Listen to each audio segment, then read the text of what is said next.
ना। कर स्वदारे भोजने धने न चैव त्रिषु कर्तव्यो अध्ययने तपदानयो।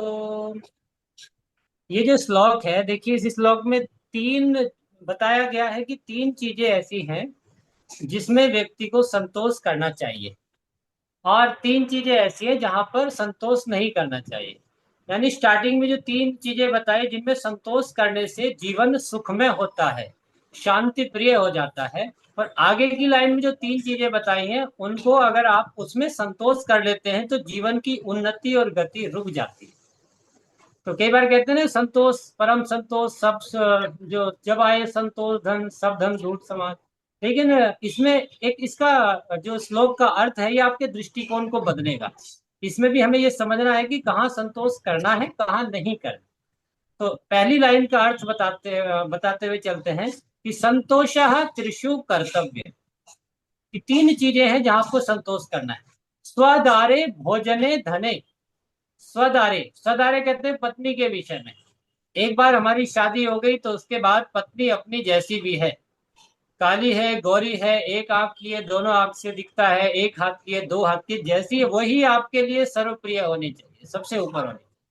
तो शादी होने के बाद अपनी पत्नी के विषय में व्यक्ति को संतोष करना चाहिए, पहली बात। दूसरा, स्वदारे भोजने। अपने परिश्रम से आप जो भी अर्जित कर पाते हैं, जो भी आपकी थाली में भोजन प्राप्त हुआ, उसको देख करके आपके मन में संतोष आए।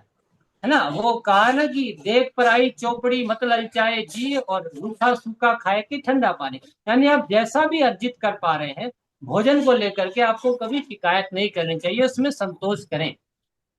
और तीसरा कहा, धने धन के विषय में आप जितना परिश्रम करके मेहनत करके जो अर्जित कर पाते हैं उसमें संतोष। अर्जित करने की मनाही नहीं है, धर्म के रास्ते पे आप कितना भी अर्जित करिए, लेकिन उस अर्जित हुए में भी संतोष करना है। कई बार हम देखते हैं कि हमारा मकान 2 मंजिल का है, बराबर वाला तीसरी मंजिल खड़ी कर लेता है, हम टेंशन में आ जाते हैं।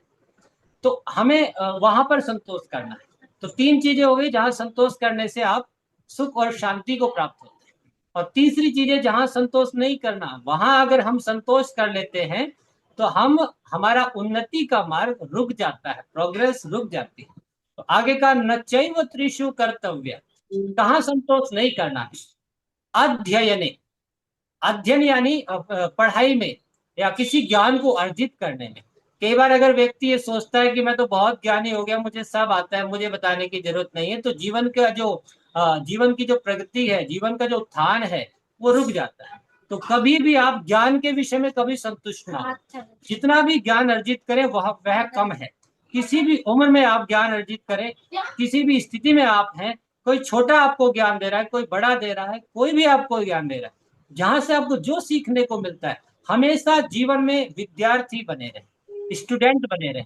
जो विद्यार्थी बना रहता है उसकी जीवन की जो प्रगति है कभी रुकती नहीं। तो अध्ययन के विषय में, ज्ञान के विषय में कभी संतोष न करें। और दूसरा कहा, अध्ययन तप।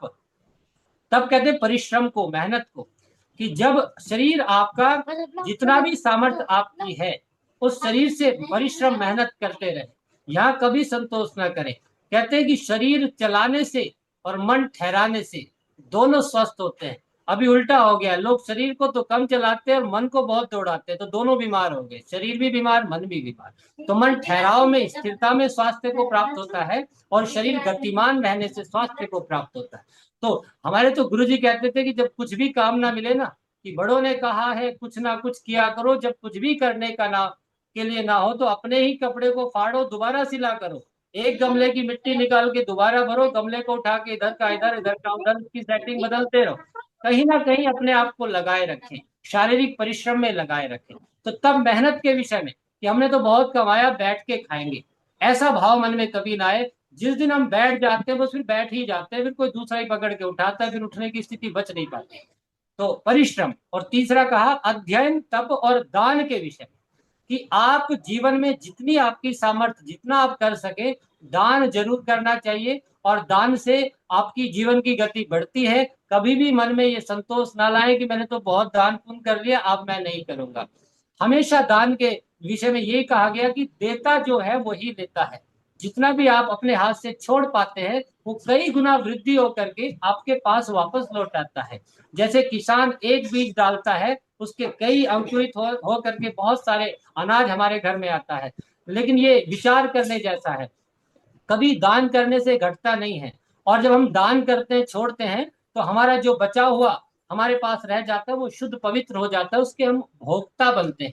क्योंकि कई बार धन के साथ साथ बहुत सारी चीजें चलती हैं। हमारे शास्त्र में भी ये विधान है कि प्रत्येक को अपनी कमाई का 10वां भाग, 10% किसी पुण्य कर्म में, किसी जहां भी आपको जो पसंद हो वहां लगाना चाहिए। तो दान के विषय में कभी संतुष्ट ना हो। तो ये 3 बातें मैंने प्रारंभ में बताई जहां संतोष करना है, और जो 3 बातें श्लोक ने दूसरे आगे की लाइन में बताई जहां संतोष नहीं करना है। तो इन्हीं भाव और विचारों के साथ मैं सभी को धन्यवाद करता हूं और आशा करता हूं आपको अच्छा लगा।